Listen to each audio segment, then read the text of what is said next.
William and Catherine have just made a shocking move against Camilla. And what makes this so important is that Charles apparently never expected the decision to come from the two people who will eventually inherit everything he is trying to protect. This was not a public argument. There was no dramatic announcement, no angry exchange in front of cameras, and no royal statement accusing anyone of doing anything wrong. Instead, the decision appears to have been built around something much quieter: the future shape of the monarchy itself. And once that distinction becomes clear, the entire situation looks very different. Because William and Catherine were not simply deciding what should happen to Camilla. They were deciding where the previous reign ends and where their own future begins. And that is exactly the kind of question that can make even a king stop and listen. The most surprising part is that Charles was reportedly prepared for a conversation about transition, staffing, responsibilities, and the way the royal household might eventually change. What he was not prepared for was William and Catherine arriving with a position that could dramatically reduce Camilla's automatic role once the next reign begins. The language was careful, the reasoning was presented as practical, but the consequence was anything but small. And according to the story surrounding this private decision, Charles did not explode. He did not raise his voice. He simply became quiet. That silence matters, because when a family argument becomes loud, people can dismiss it as emotion. When everyone starts shouting, the real issue can disappear underneath the anger. But when everyone in the room becomes quiet, when people stop defending themselves and start thinking about what the decision actually means, that is when a family disagreement can become something much bigger. William understood that. Catherine understood it even more clearly. And Camilla was about to understand it too. Before we go any further, take a second and subscribe if you enjoy royal stories that go beyond the headlines. Because this is one of those situations where the most important detail is not the announcement itself. It is what the decision quietly says about the future. And if you are watching from somewhere around the world, tell me where you are watching from. Because I always find it interesting to see just how far these royal stories travel. Now, the first thing to understand is that William and Catherine's position was not simply, Camilla must leave. That would have been far too easy to attack. It would have sounded personal, emotional, and even vindictive. Their argument was much more difficult to challenge. They were talking about the difference between being family and being part of the working structure of the monarchy. Those two things sound similar until you think about what happens during a change of reign. A person can remain a member of the royal family without automatically remaining at the center of royal operations. A former queen can continue charitable work, attend family events, maintain personal relationships, and remain respected without having the same institutional machinery surrounding her that existed while her husband was king. That was the distinction William and Catherine were apparently trying to establish. And that distinction placed Camilla in a very uncomfortable position, because if the next reign is supposed to be William's reign, then William's household has to become the central working household. Catherine becomes his queen. Their children become part of the next generation of the institution. The advisors, communications teams, schedules, official engagements, and public representation all begin to revolve around the new sovereign. That is normal in principle. But royal families are not ordinary families. Nothing disappears overnight. Old relationships continue. Old loyalties remain. Old residences still carry history. Old staff members remember previous arrangements. Former senior royals can still command enormous public attention. And sometimes a person who is technically no longer at the center can remain powerful simply because the public continues to associate them with the institution. That is where the problem begins. Camilla has spent years building a public role beside Charles. Whatever anyone thinks about her personally, she has become part of the visible machinery of his reign. She has charities, she has patronages, she has public responsibilities, she has relationships with organizations that have grown around her work. So imagine what happens when Charles is no longer the reigning monarch. Does everything simply continue? That was the question. And William and Catherine appear to have decided that the answer should not be automatic. The word automatic is important here. Because they were not saying Camilla could never work again. They were not saying she could never attend an official event. They were not saying she would be erased from royal life. They were saying something colder and more institutional. If the next sovereign wants her involved, the next sovereign can invite her. But the previous reign cannot make that decision permanently for the next one. That is a completely different argument. And it is exactly why Charles was reportedly stunned. For Charles, the idea of continuity has always carried enormous importance. He spent decades preparing to become king. He watched his mother reign for 70 years. He saw how the monarchy survived changes in governments, public opinion, scandals, family tragedies, and enormous social transformation. Continuity was not an abstract word to him. It was the thing that kept the institution alive.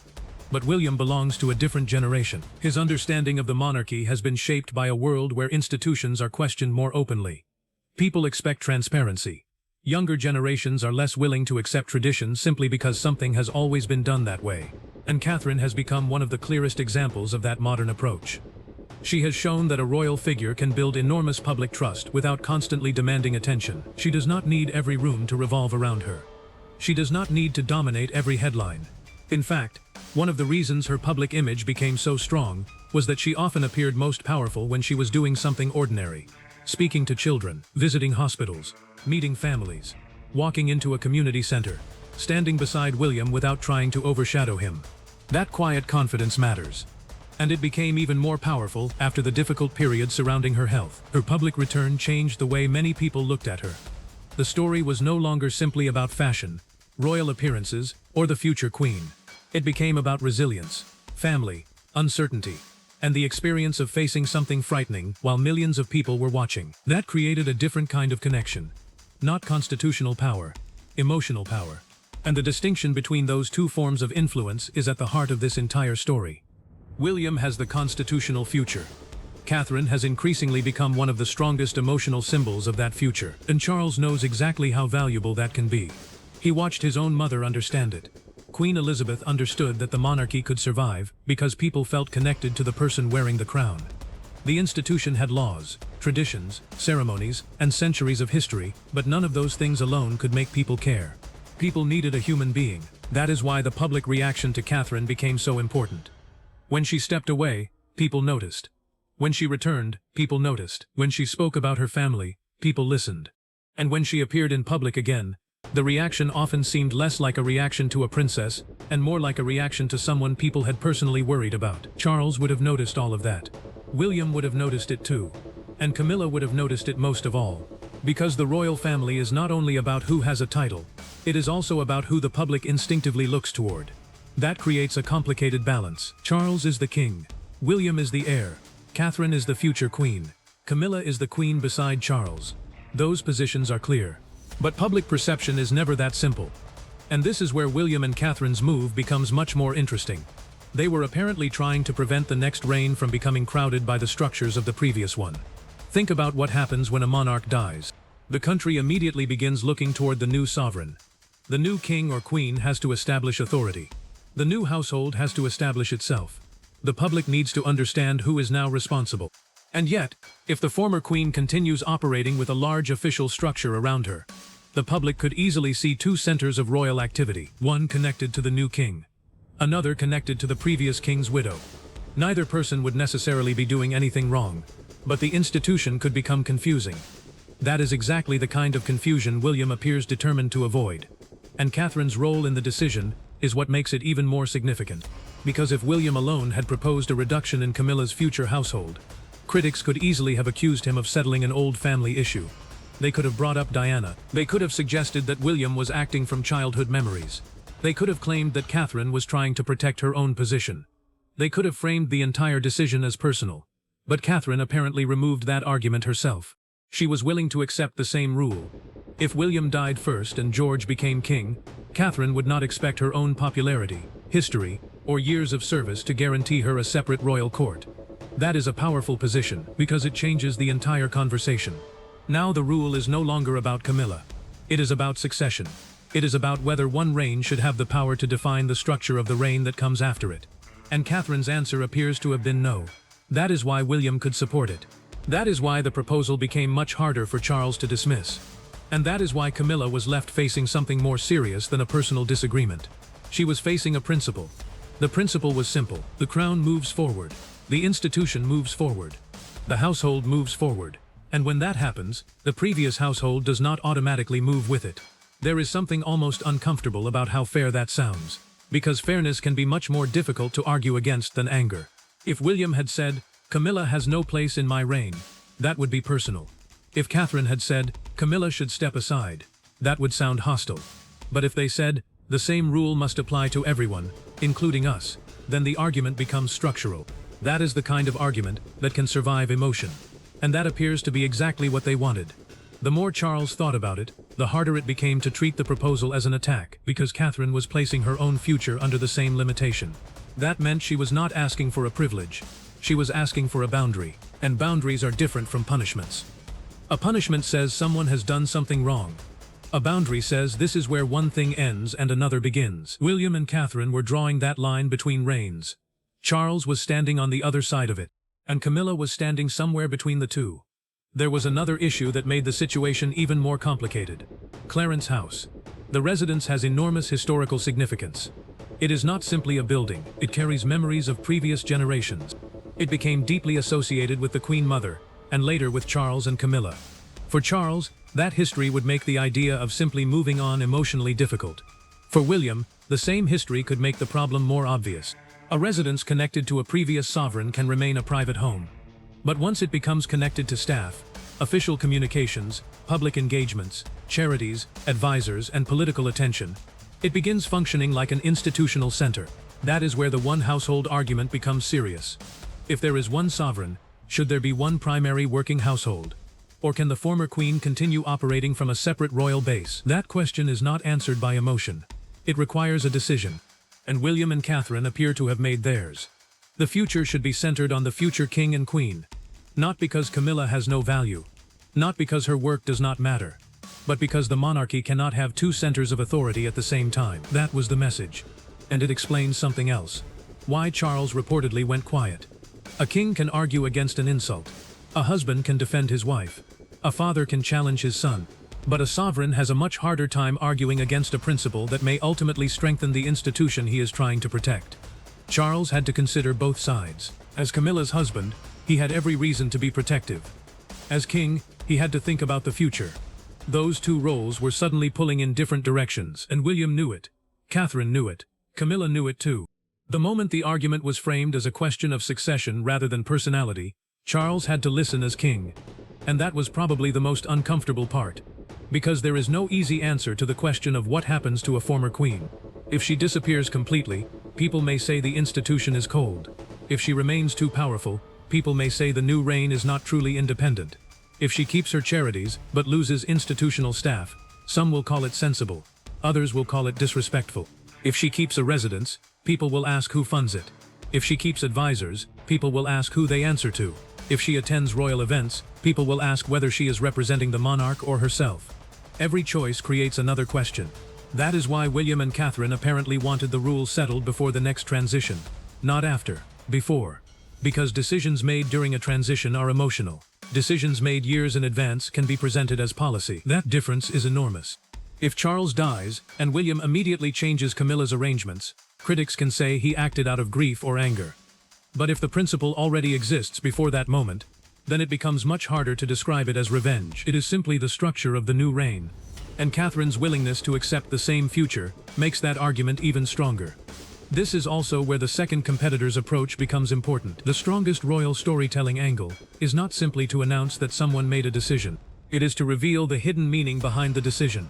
A quiet room, a private meeting, a small movement, a document, a question nobody wants to answer, then a reaction. Then a second detail that changes everything. That pattern works because the viewer is constantly waiting for the next layer. And this story has exactly that kind of structure. At first it looks like a decision about Camilla.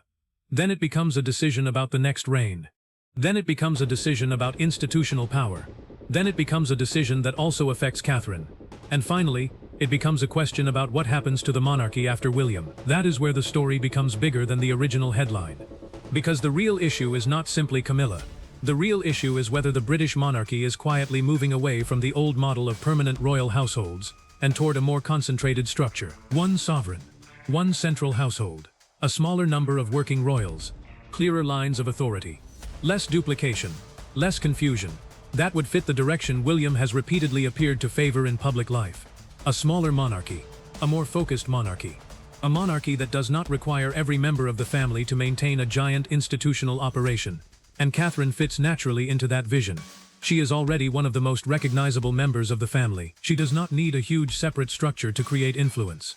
Her influence comes from the position she holds and the trust she has built. That may be exactly why Charles would want her closer to the center. But there is an important difference between Charles elevating Catherine and Charles diminishing Camilla. The two things can happen at the same time without being the same decision. Charles can believe Catherine is essential to the future, while still loving and protecting Camilla. William can respect Camilla, while still refusing to guarantee her an institutional household. Catherine can support William without making the decision personal. Those distinctions are what make the story believable as royal drama. Nobody needs to become a villain. The tension comes from competing responsibilities. Charles is trying to protect the woman he loves. William is trying to protect the institution he will inherit. Catherine is trying to protect the future structure of that institution. Camilla is trying to understand where she fits when the person beside her is no longer the sovereign. 4 people, 4 perspectives, 1 transition. And that is where the emotional pressure becomes almost impossible to avoid. Imagine Camilla hearing the explanation. She has spent years working beside Charles. She has built a public role. She has accepted criticism. She has adjusted to life at the center of an institution that once seemed impossible for her to enter. And now she is being told that none of that automatically guarantees her a place in the next reign. That would hurt, even if the explanation is respectful. Even if nobody insults her. Even if William says she remains family. Because losing automatic authority is still a loss. And that is probably why the phrase, "you remain family," matters so much. Family is permanent in a way institutions are not. A person can lose a title. A person can lose an office. A person can lose a staff. A person can move out of a residence. But family remains. William's position appears to be that Camilla would still be part of the family. She would still be Charles's wife. She would still be part of the children's lives. She could still be respected.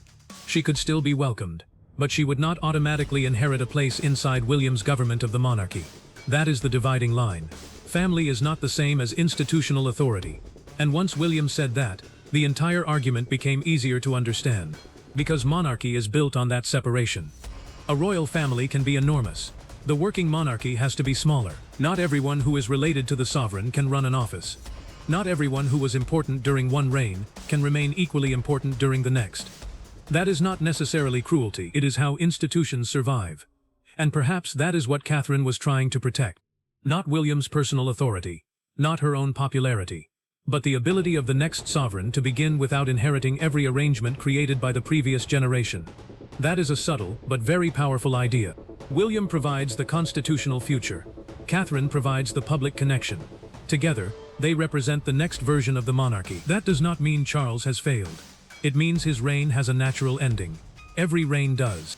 And every successful monarch eventually has to prepare the institution for someone else. Queen Elizabeth did it. Charles is doing it. William will eventually have to do it. And George will one day face the same question. That is why the principle matters more than the people currently involved. If the rule is written only for Camilla, it is fragile. If the rule applies to every former consort, it becomes durable. And that appears to be what William and Catherine wanted. A rule that could survive them. That is a very different kind of royal decision. It is not designed for today's headline. It is designed for a future that may not arrive for many years. And that is why the second layer of the story is so important. Catherine's own name is inside the principle. If William dies first, she would face the same transition. She could be enormously popular. She could be loved by the public. She could have spent decades as queen. She could have built hundreds of relationships. She could still be deeply respected. But George would become king, and his reign would belong to him. That is the sacrifice Catherine apparently accepted, and once she accepted it, she made it almost impossible for anyone to accuse her of creating the rule simply to remove Camilla. She was saying something much bigger. One day, this could happen to me, and I would accept it. That is why the decision carries weight. Because people often support principles when they benefit from them.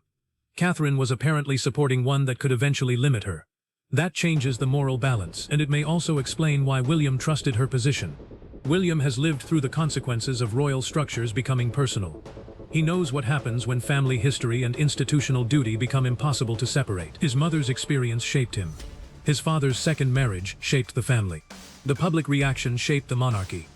And William has spent years trying to avoid repeating the same patterns. He does not want every royal decision to become another chapter in an old family argument.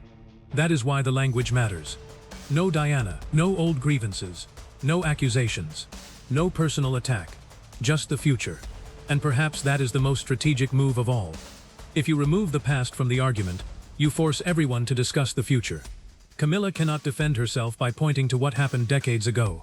Charles cannot defend the old model simply because it worked for his grandmother.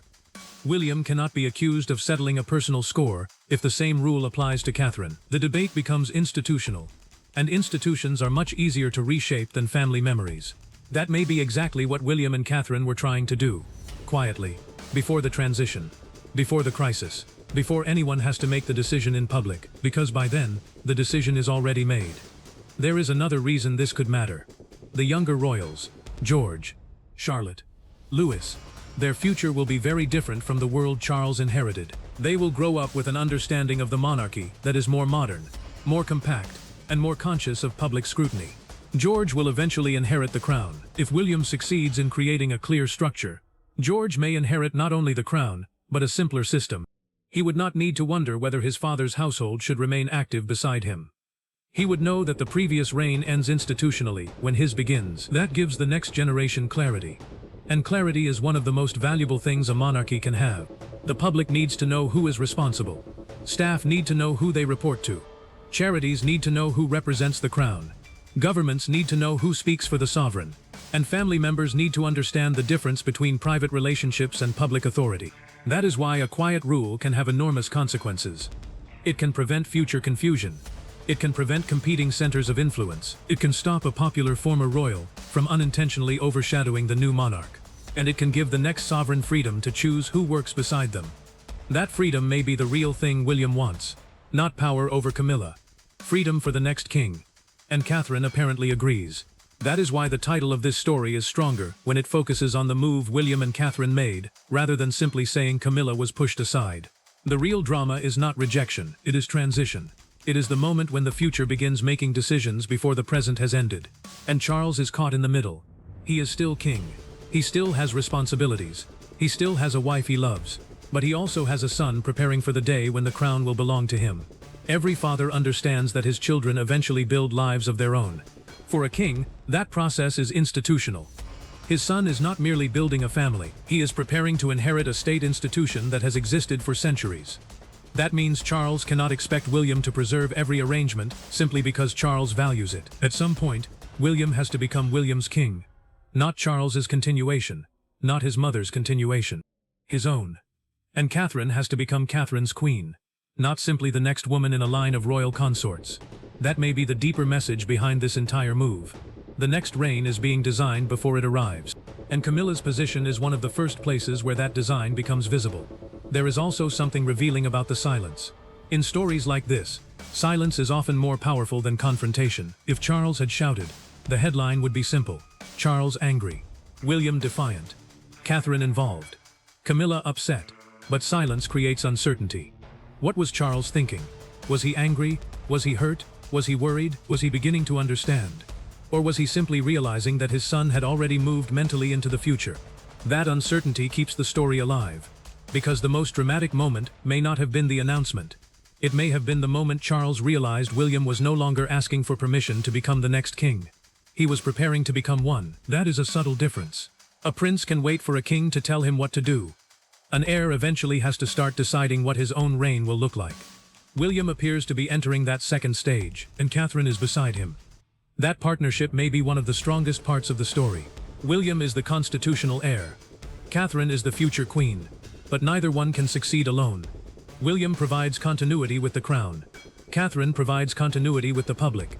Their roles complement each other.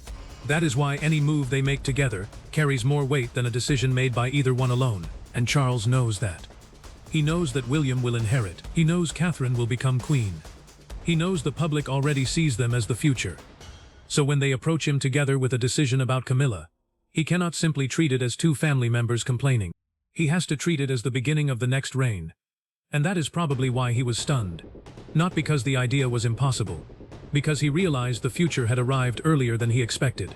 Camilla's reaction, meanwhile, would naturally be complicated. She may understand the logic. She may even agree with parts of it. But understanding a decision does not make it painless. Imagine spending years building a role, and then being told that the role will not automatically survive the person beside you. That is difficult for anyone. Especially when the person making the decision is the son of your husband. And especially when the woman standing beside him will eventually take the place you currently occupy. Catherine does not have to attack Camilla for the situation to feel threatening. The transition itself is enough. Catherine will become queen. Camilla will eventually become a former queen consort. Those are two very different positions. The royal hierarchy moves. And when it moves, everyone has to move with it. That is what William and Catherine appear to be preparing for. The important thing is that they are not waiting until Charles is gone. They are defining the rules now. That may be the smartest part of the move, because preparation allows everyone to understand what is coming. Nobody can later claim they were surprised. Nobody can say the new king suddenly punished the former queen. Nobody can say Catherine secretly plotted against Camilla. The principle exists before the transition. That is the protection, and it is also the power, because once a rule becomes accepted, it becomes harder to personalize. It becomes tradition. And traditions are exactly what the monarchy is built on. There is an irony here. William and Catherine may be challenging an old royal tradition by creating a new one. The old model says continuity can extend through the former household. The new model says continuity belongs to the institution, not necessarily to every person who served it. That is a subtle modernization, and if it works, it could influence the monarchy for decades. Future kings and queens may not have to deal with the same uncertainty. A former consort can remain loved without remaining institutionally central. A royal family can remain connected without maintaining multiple working courts. A former queen can have dignity without having automatic authority, and the new sovereign can begin with a clean structure. That is the future William and Catherine appear to be imagining.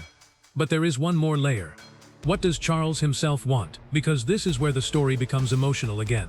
Charles spent his entire life waiting to be king.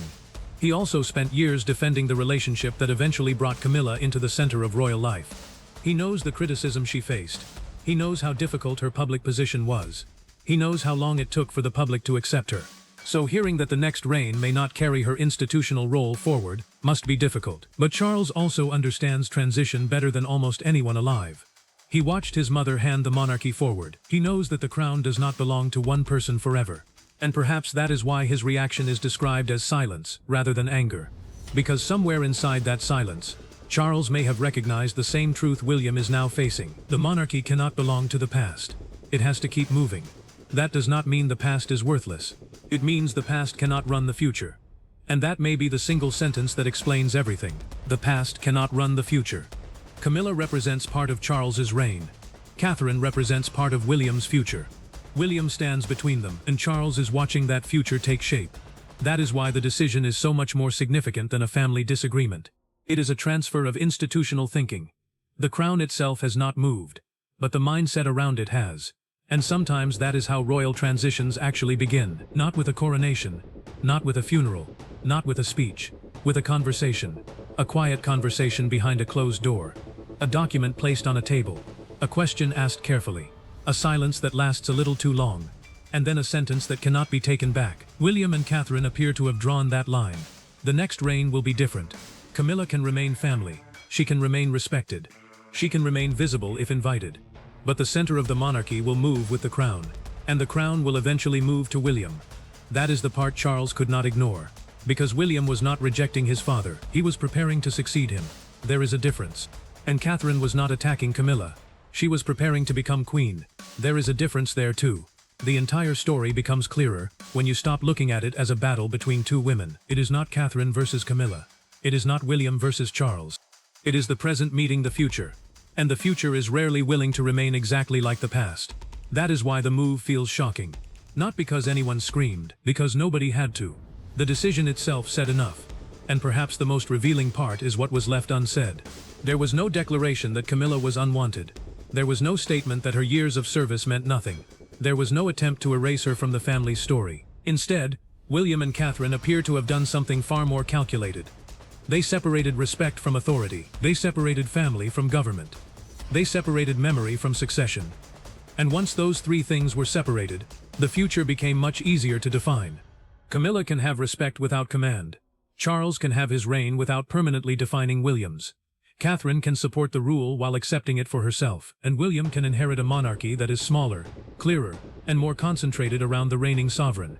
That is the real move, not a removal, a restructuring. And restructuring can be more powerful than confrontation, because it changes the rules instead of fighting over individual people. That is exactly why this story could become much bigger than one headline. If the principle remains, future royal transitions may look different. When William eventually becomes king, his household will be clearly his. When George eventually succeeds him, George's household will clearly be his. And if Catherine is still alive when George becomes king, she could be treated according to the same principle she helped establish. That is the ultimate test. A rule is only credible if the people who create it are willing to live under it. Catherine appears to understand that.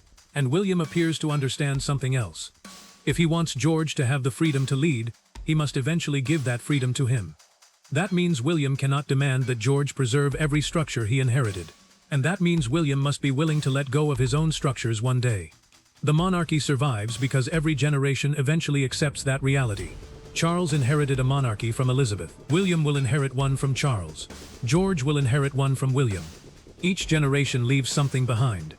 Each generation changes something, and perhaps William and Catherine's move is simply their first serious attempt to decide what they want to leave behind. A monarchy with fewer competing centers. A monarchy where the reigning sovereign has a clear household. A monarchy where family relationships are not automatically confused with official authority. A monarchy where former royals can remain respected without remaining institutionally dominant. That is not necessarily a radical idea.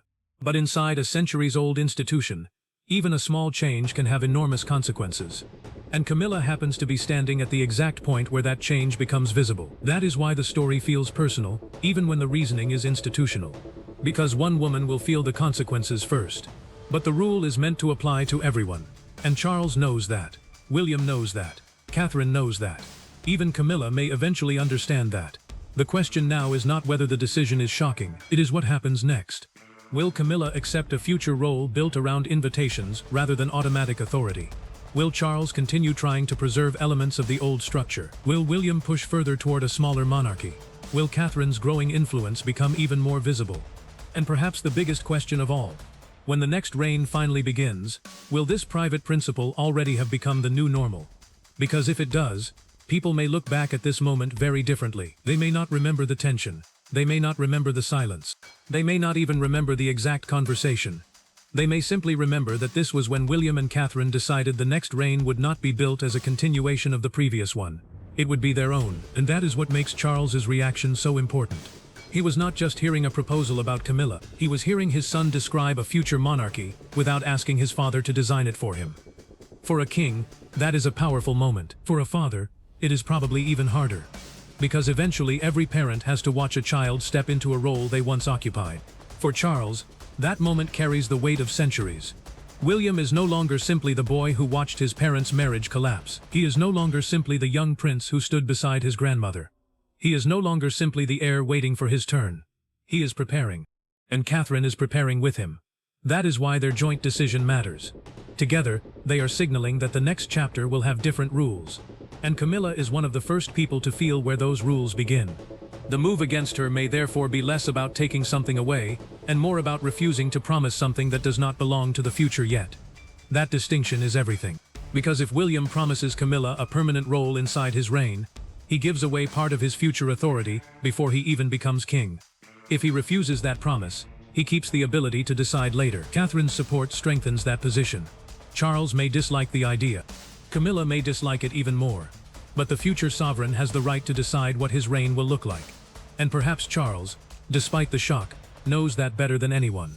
The monarchy has always survived by adapting. The people change. The public changes. The expectations change. The royal household changes. The institution survives because it learns when to hold on and when to let go. Maybe that is what William and Catherine are doing now, letting go before they are forced to. Creating boundaries before a crisis creates them for them. And protecting the next reign before the next reign arrives. That is not a loud royal rebellion. It is something much quieter, and potentially much more powerful. Because the loudest move in a monarchy is not always the one with the biggest headline. Sometimes it is the decision made in a quiet room, when nobody is watching. Sometimes it is a sentence spoken without anger. Sometimes it is a document that says the future will not automatically inherit the past. And sometimes, the person sitting silently across the table is the king himself. Charles may have entered the conversation expecting to discuss transition. He may have expected technical details. He may have expected questions about staff and schedules. Instead, he found himself looking at a future that William and Catherine had already begun designing. And once he saw it, he could not unsee it. One reign, one central household, one clear center of authority. Family remains family, but the crown moves forward. That is the line William and Catherine appear to have drawn. And Camilla is standing on the other side of it. The most surprising part is that Catherine is standing there too. Because one day, the same rule could apply to her. And that may be the strongest evidence that this was never really about Camilla alone. It was about what William and Catherine believed the monarchy should become. A monarchy where the next king is free to lead. A monarchy where the next queen is free to define her own role. A monarchy where former royals can remain loved without becoming permanent centers of power. And a monarchy where the past is respected without being allowed to control the future. That is a very different model from the one Charles inherited. And perhaps that is exactly why he was left completely stunned. Not because his son attacked him, not because Catherine confronted him, but because for the first time, Charles could see the next reign beginning before his own had ended. And once you understand that, the entire move against Camilla looks different. It was never just about Camilla. It was about William. It was about Catherine. It was about George. It was about the future. And most importantly, it was about the moment when a royal family realizes that succession is not simply about who wears the crown next. It is about who gets to decide what that crown means when it finally arrives. William and Catherine appear to have made their answer clear. And Charles, sitting quietly as the implications became impossible to ignore, may have realized that his son was no longer waiting for the future. He was already building it.